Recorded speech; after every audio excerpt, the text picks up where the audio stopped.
Okay, continuing on in chapter 4 of this book.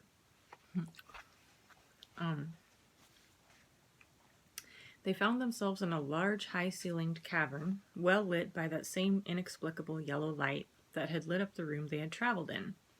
The cavern floor was filled with colorful houses, separated by wide paths along which many moon people, with the same bright white skin and brown freckles that Holly, Kristen, and Sydney now had, were walking around doing their daily tasks. All the women had the crazy long Rapunzel hair that the girls had found themselves the proud owners of earlier. Some made the attempt to wrap it around an arm, while others just let it drag along behind them. Suddenly, a group of about 5 moon people rushed past them, running into a tunnel beside them. "Luki's followers!" shouted Perry. "Quick, we've got to catch them!" Wondering what they would do to Luki's followers if they caught them, nevertheless, the girls raced after Perry as he pursued Luki's gang into the tunnel. When they got there, the troublemakers had already entered the traveling room, and the piece of the ceiling had slid over to close off the top opening. Leading the way, Perry dropped lightly onto the roof of the room, and squatting down, grabbed onto the lip of the top door opening. Quickly, the girls did the same. "Lie down," Perry instructed them quietly as the room began to move.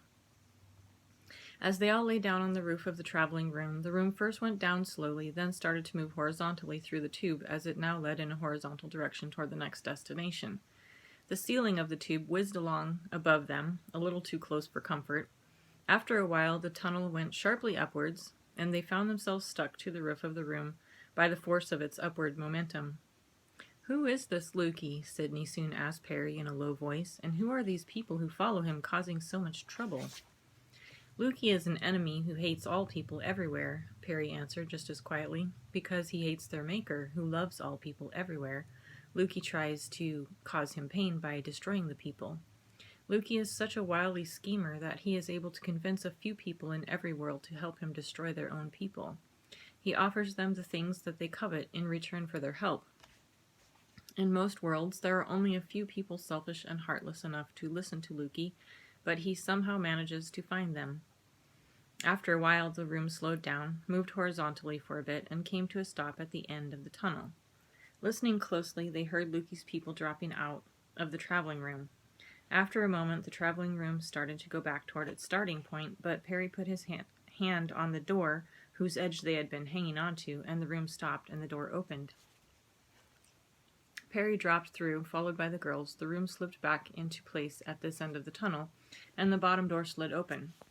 Checking to see if the coast was clear first by poking his head down through the bottom opening, Perry silently dropped down to the receiving platform.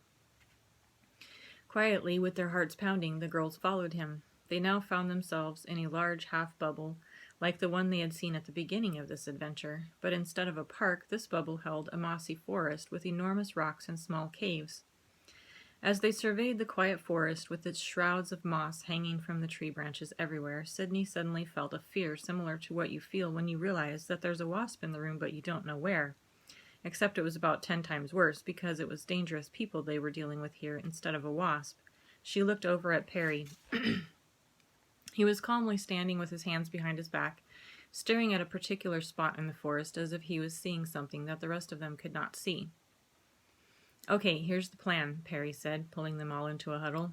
"We sneak up on them. Sydney, you climb up on the top of the rock that their den is in, and pull the pin and fling this," here he handed her something that looked remarkably like a hand grenade, "into their den from above. Kristen, you will climb a nearby tree and hold one end of this," here he handed her a coil of long rope, "the other end of which will be tied to Sydney in case the rock collapses when she blows up their den.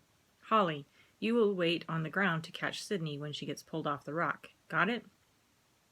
"Got it," the girls replied, each feeling split right in half inside, one part Charlie's Angel, one part scared high school girl. After Perry tied the rope to Sydney in a good solid harness, Kristen took the other end of the rope in her hand, and they started stealthily making their way through the forest with Perry showing them where to go. As they got closer, they began hearing raised voices. Apparently, a heated disagreement had broken out among Luki's followers, and they were shouting at one another and cursing. With her heart beating faster, Sydney climbed up on the rock that Perry pointed out to her. Kristen took her place in the nearby tree that Perry pointed out, pulling all the slack out of the rope between her and Sydney, and Holly took her place beneath her. Positioning herself to where she could just peek into the cave, Sydney pulled out the grenade and got ready to pull the pin. The gang was fighting near the front of the cave at this point, and one guy was just pulling away from the others in his anger.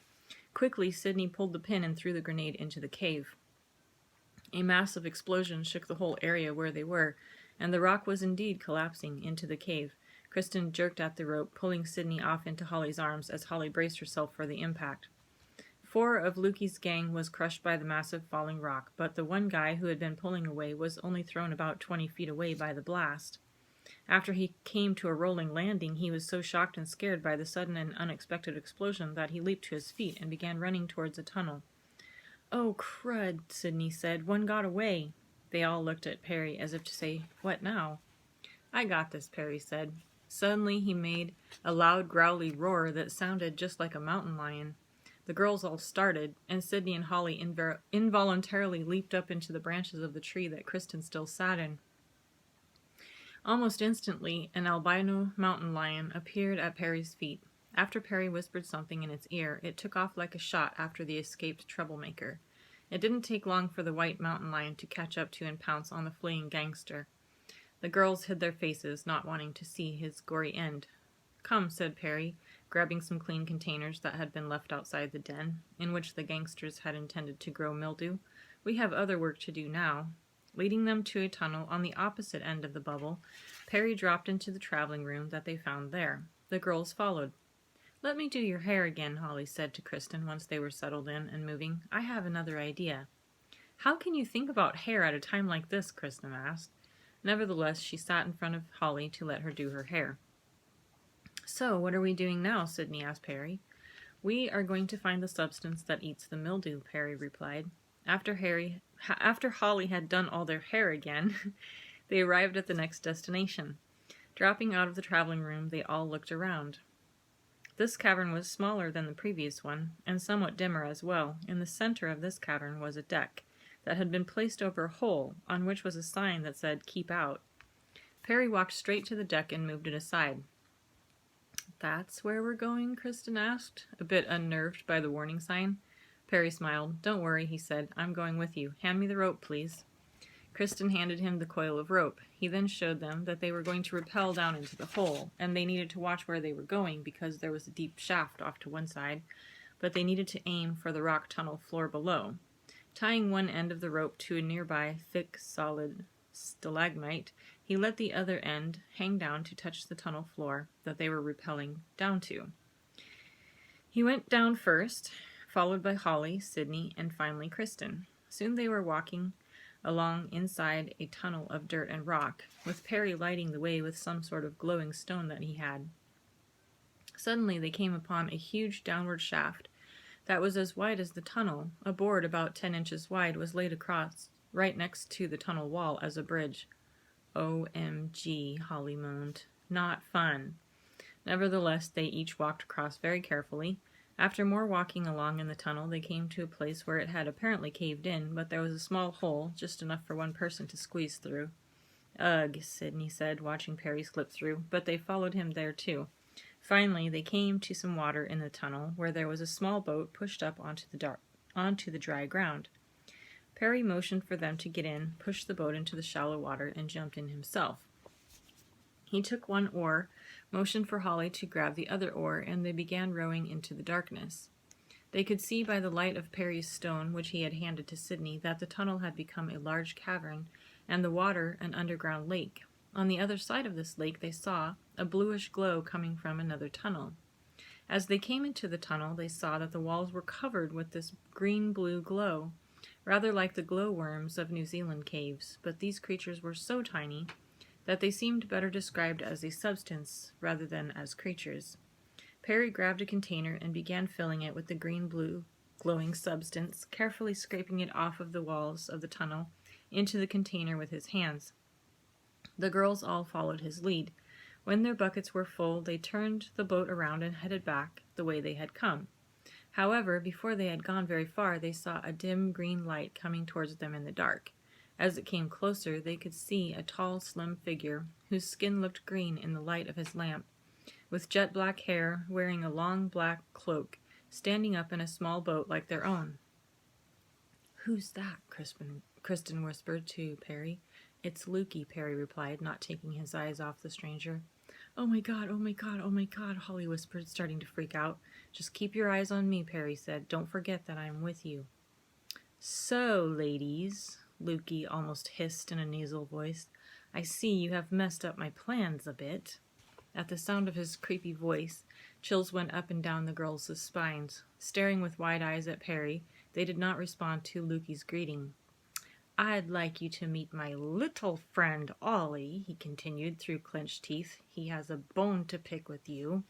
Suddenly, their boat shot up into the air on a big wave and was pushed backward by the water. Though there wasn't much light, they could still see the outline of an enormous octopus-like creature emerging with much splashing out of the water. The girls gasped and tried to stifle their desire to scream. Picking up their boat with one of his tentacled arms, Ollie brought it up to his face for a closer look. Unlike an octopus's mouth, which is underneath at the center of its legs, Ollie's enormous mouth was near his eyes. It had row after row of sharp teeth, and it seemed to the girls that getting eaten by this creature would be more like getting swallowed by a garbage disposal than anything else.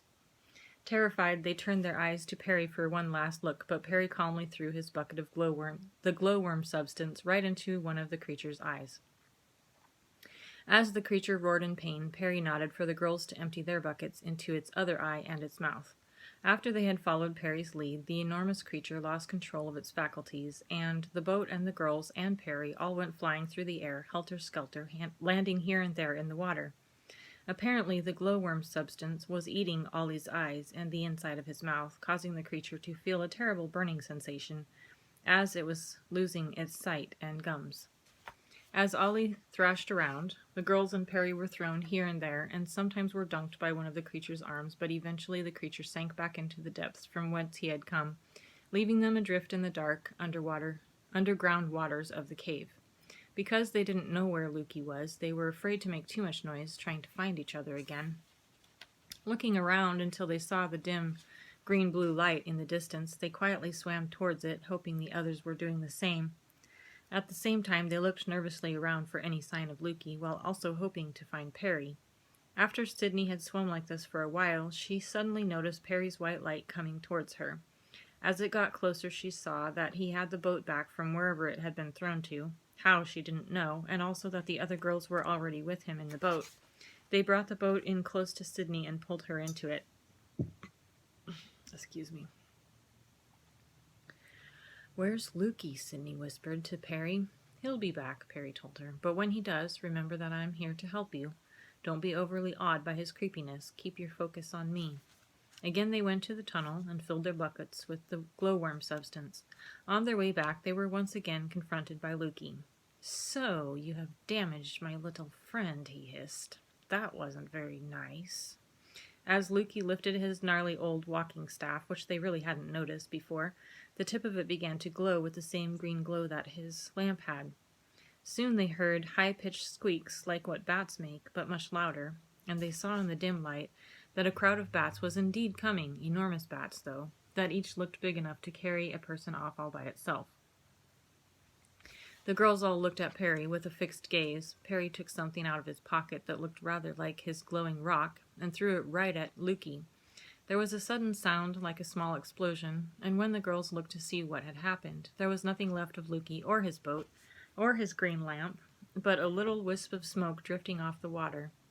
The bats began flying in circles around them, which was unsettling. The girls could feel the wind made by their wings, which made them shiver since they were still wet. However, the bats seemed confused, as if they had forgotten why they came, and soon they flew away back to wherever they had come from. "Geez, let's get out of here," Kristen said. Perry pointed the way, and Kristen and Holly picked up the oars and started rowing towards the original tunnel that they had come in by. Finally, they reached it and were able to retrace their steps past the little hole and the big shaft with the board across it until they stood by the hole that led to the surface of this whole place. Perry hoisted himself up the rope and then told the girls to each tie on their containers one at a time. After the containers of the glowworm substance were all up with Perry, he lowered the rope and brought each of the girls up. Then he replaced the deck with its warning sign over the hole, and they took their cargo back to the tunnel with the traveling room.